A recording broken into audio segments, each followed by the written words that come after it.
Good morning, guys. We are going to continue on with our typography drawing. So hopefully you got a chance to find whatever quote or poem that you want to use for this, and we have that ready to go, right? So again, we're going to be using the Sketches School app.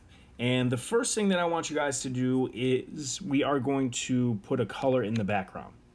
So again, you could use one of those pre-made colors, or you could click and hold to figure out whichever color you want to use.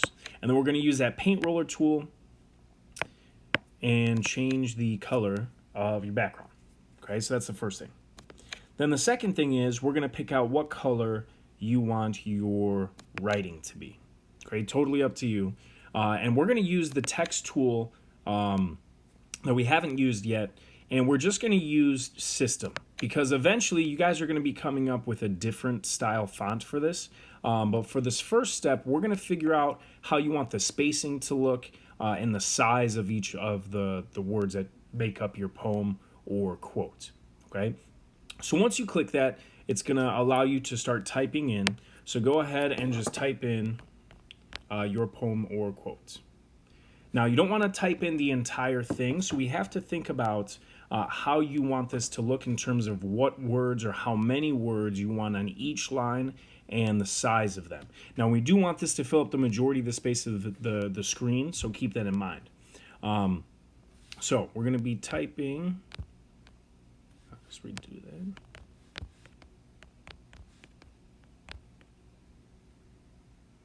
Actually, I'm just going to have type your. All right, so once you have the writing that you want, you just hit return. And then what you could do is just using two fingers, you could click and drag. You could change the angle and the size of how big you want this to be. Right? Once you like how this looks down at the bottom, there's a few options here. If you want to change what you've typed in, that's the first one. If you want to delete it, that's in the middle. And then the check mark allows you to keep it there. Okay? Then we'll just click it again.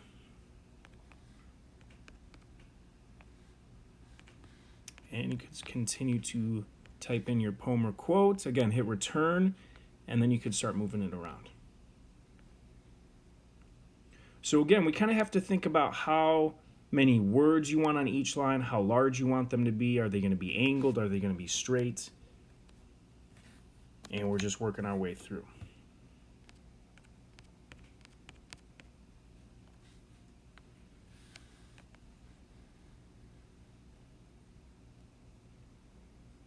Okay, so you can make some words capital if you want to put some more emphasis on those. It's really going to be up to you, right?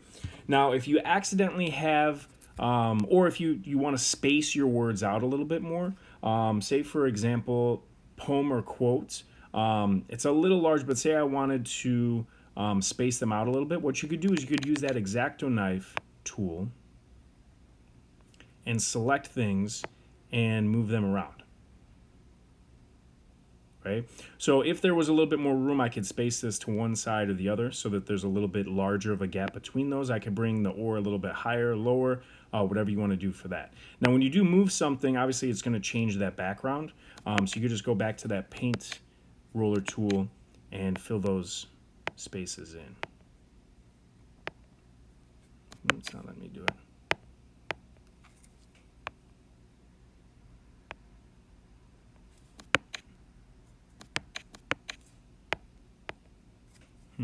Or we could just use a brush tool to fill it in as well. Okay? So whatever's going to be easier for you. If you want to wait and color in the background after you place the letters, if you're going to use the X-Acto knife, that might be a little bit easier for you. Okay? But for today, that's all I want you guys to do is to figure out how many words you want on each line, how large you want them to be, are they capital, lowercase, and don't worry too much about how the font looks, because in the next couple of steps, we're going to be drawing over the top of these or possibly just replacing them with the font that you want to use, okay? So we can focus on the colors that you want to use, and then again, all the spacing, size, capitals, and things like that, okay? When you're finished, as always, make sure that you post a photo of your work on Google Classroom, and any questions, make sure you send me an email. All right, have fun, and I will talk to you guys tomorrow.